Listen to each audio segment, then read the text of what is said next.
Hey, it's Benji Cole, son of Al Cole from CBS Radio and host of the syndicated talk show, People of Distinction. The talk that gives you an in-depth view of some of the most dynamic, intelligent, and successful people on the planet. Run to our website, alcoleenterprises.com for more info. Email me at benji@alcoleenterprises.com if you'd like to get involved with what we have going. And as always, please continue to like and follow our broadcast because People of Distinction is a nationally and internationally syndicated show because of listeners like you. Our shows are available across all major podcast distributors as well as YouTube. And if you keep following, we're going to continue to put out the content.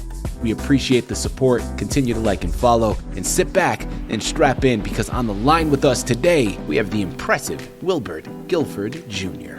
And we're going to be discussing his amazing book, Financial Planning for the 99%.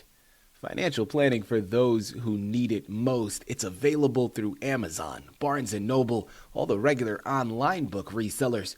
But people, if you want to gather everything that Wilbert has in store, listen, give yourself the best gift you could possibly give and head directly to his personal site. And that's GuilfordTaxman.com. There, you'll find more information on him, more information on this fantastic book, as well as find hyperlinks set up to take you to the purchasing pages. Again, it's a one-stop shop for everything that he has in store. Check out GuilfordTaxman.com. And before we go any further, I want to take this opportunity and quickly point out that Wilbert was brought to our network, People of Distinction, today by one of the best publishing firms in the business. And people you already know, I'm talking about Author Reputation Press. So if you're a writer out there who has gone through their process and now you need help moving the masterpiece you developed, well, look no further than ARP, people, because this is exactly what they specialize in. And you're going to want to head on over to authorreputationpress.com today and gather all the ways that their fantastic team is going to help you do just that. And listen, it is a true pleasure to have Wilbert here on the line. Now, right there in the title, people, there's no beating around the bush here today, all right? You understand the conversation at hand. We're going to be talking about some financial planning, but financial planning specifically for the majority of us in the country. I mean, we hear all the time about that, about the upper echelon, right? About that 1% of the richest of the rich. What about everybody else, right? When it comes to financial planning, man, the middle class has pretty much been decimated, and people are feeling it right now. And I get it, right? We're worried about investing some of our hard-earned money without realizing the return that we could potentially be gaining. And whether that's through investing, whether that's through, high-yield savings accounts or so much more, this is something that we all should be doing. And Wilbert is here to talk to us on how to go about that process. Listen, we're going to discuss a lot here today. Make sure you have your notebooks ready because there's going to be a lot of gems we're going to uncover. But please believe it, to gather all of the information. Well, I said it before. I'm going to say it a number of times. It's GuilfordTaxman.com. You got to pick up copies of this book, Financial Planning for the 99%, because that's the only way you're truly going to be educated. But, this discussion is going to be a start. So sit back and strap in and get ready because Wilbert's about to take us back to school. All right? Wilbert, first and foremost, welcome to People of Distinction, and thank you very much for being a guest. How are you doing today, sir? I'm pretty good. Thank you for that tremendous introduction, Benji. I'll try not to disappoint. Wilbert, let me tell you, man, that introduction was well earned, all right, man, because what you've comprised here, not only in this book, but the career that you've established, man, you've earned that, right? You've earned that introduction. You don't need to do much to back it up, man, but I have no doubt that you're going to do just that. Before we go into this amazing book, let's start off with that background so we can really buffer the notion of everything you're talking about. Tell us a little bit more about yourself and your background, please. I'm an Air Force veteran and a graduate of Loyola University in New Orleans and the University of Hartford, Hartford, Connecticut. I've been a practicing certified public accountant for 37 years Mm-hmm. and a certified financial planner for 20 years. I am also a licensed insurance agent. I'm curious when it comes to this book. I'm very grateful you wrote it because now myself, my listening audience, we get to receive the benefits of it. But what inspired you to write it? As a CPA, I was one of the most trusted financial experts in my community. Many friends, family, and clients would ask me about tax and business matters. Mm-hmm. But some started asking about insurance, investing, and retirement planning. And I had minimal skills in these areas. I knew I had to learn more, so I studied to become a CFP and an insurance agent. After gaining those additional credentials and entering the financial advisory world of work, I realized there was a great gulf between the technical advice the average person needed and the culture and practices of the financial services industry. Yeah. I have to catch myself sometimes because my primary goal is to give good financial advice, not my goal to disparage the financial services industry. I will let others do that.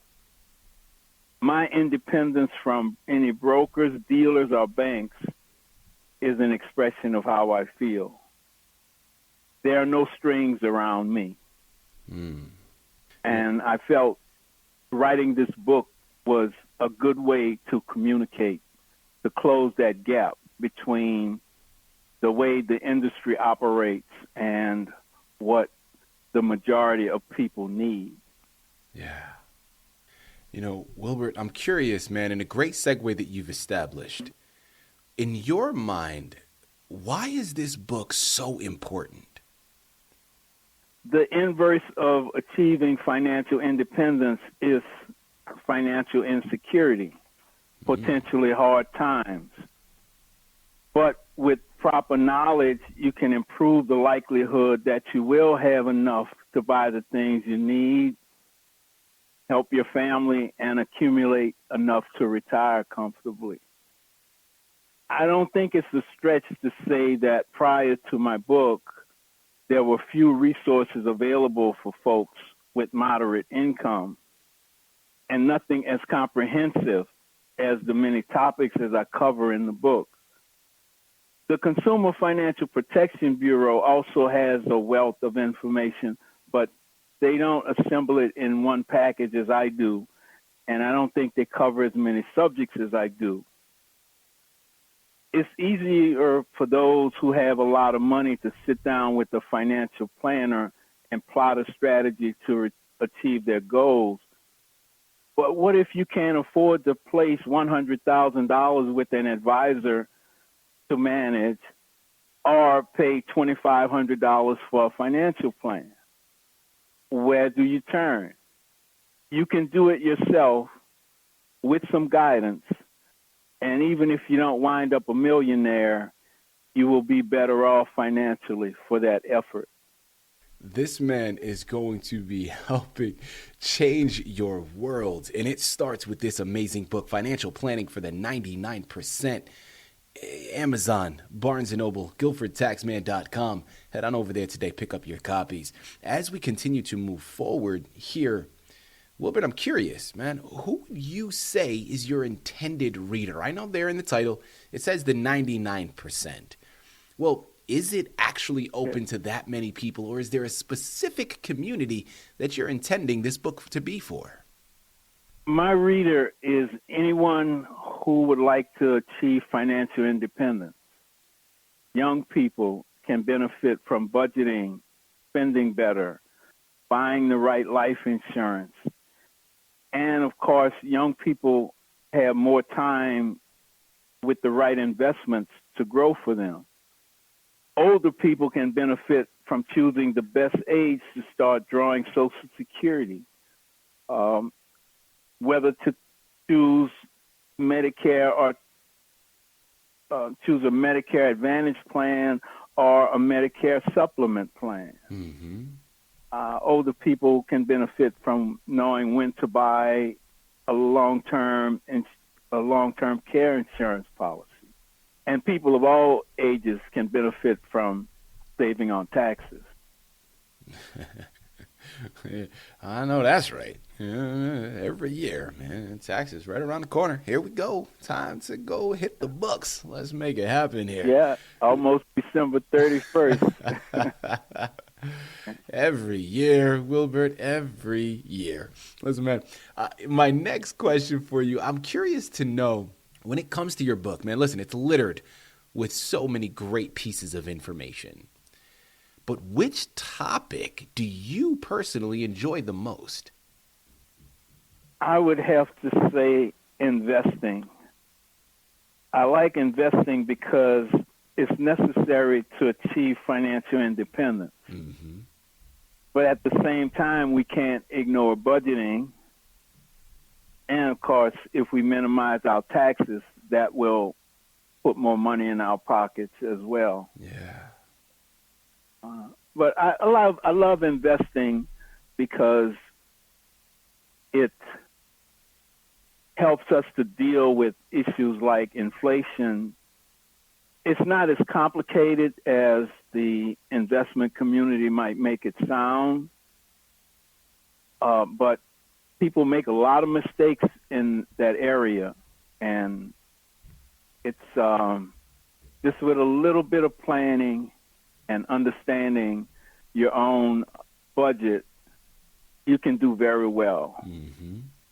You know, and I like to see people do well. Somebody once said that wealth won't buy you everything, but it can keep misery away from your front door. Yeah.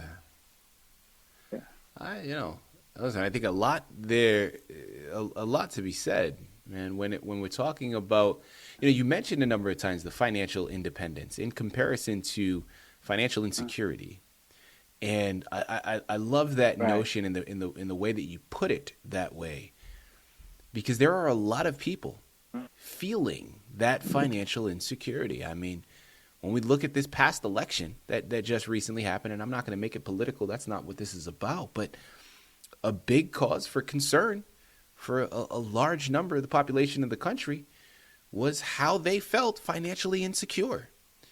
And they cast their vote with their wallet in mind. Now, whether or not it trickles down that way and offers that peace of mind, well, we'll see. But I know that is something that a lot of people have faced, and a lot of people utilized in this past election. Now, my follow-up question that I want to go into is, again, since that term financial independence has been brought up a number of times through this interview, I don't want to miss the opportunity and forget to ask. I'm curious to know, Wilbert, what does financial independence mean to you? I mean, free from debt or having your debts managed well, having income in excess of expenses and assets in excess of liabilities. In other words, a positive net worth, sizable equity in the assets owned, having a portfolio of investments and a pension plan that provides adequately for retirement, having the resources to help yourself and your family achieve financial goals. And you touched upon economic conditions like being prepared for recessions, inflation, changes in tax laws, and stock market fluctuations. Yeah. Being able to survive the loss of a job and able to respond well to a significant financial event. I love that. I love that because it puts things in perspective. Thank you very much for this information, Wilbert. As we start to close out, man, last couple of questions here for you, but we've discussed a lot of information here today. And as I mentioned at the top of the show, people, There are so many gems to be found in the book. You're going to need to head on over there and pick up copies to uncover them all.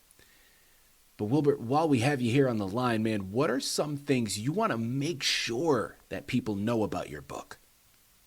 Well, the book is written in plain language, and where I needed to use technical terms, I used them in context or paraphrased a sentence so people of all backgrounds could understand.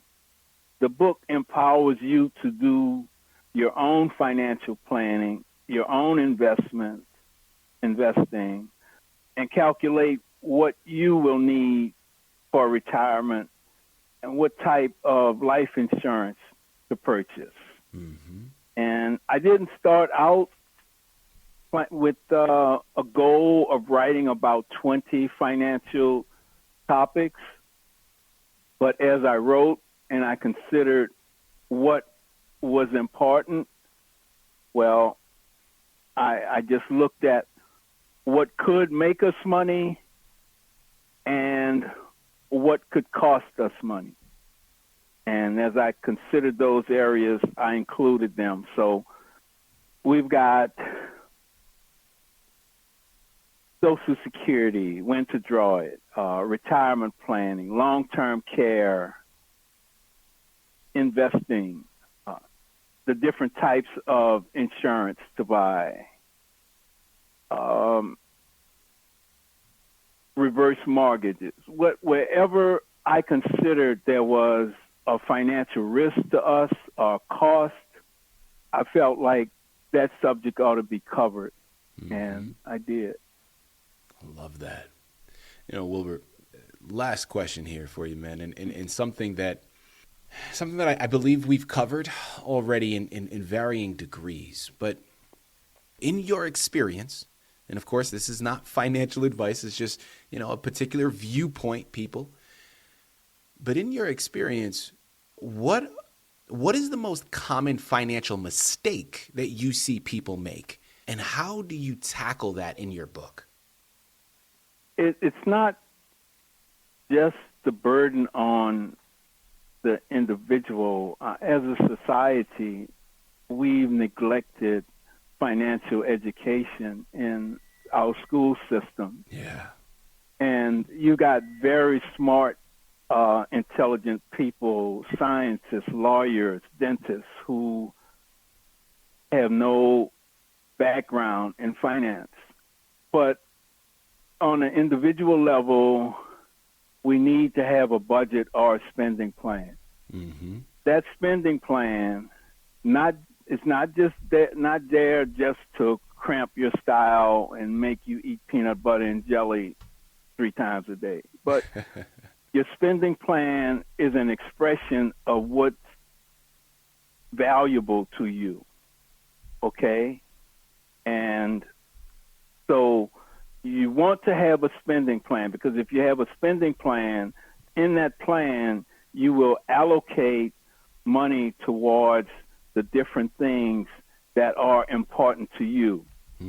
And therefore, if and when the scammer comes along and says, okay, for X amount of dollars, you can be financially independent, you can be worry-free, just write a check to me. Well, no, you won't go for it because you did not have that in your spending plan. Yeah. All right? And when things are tight, well, okay, you realize where you should be spending your money. You make an effort to spend it in those areas well. And then when an emergency comes along, you'll probably make a better decision about where should I borrow money from if I need to borrow. Okay, that budget is very, very important. It's the start of the financial planning process. And even when you put a financial plan in place, the budget is a part of that.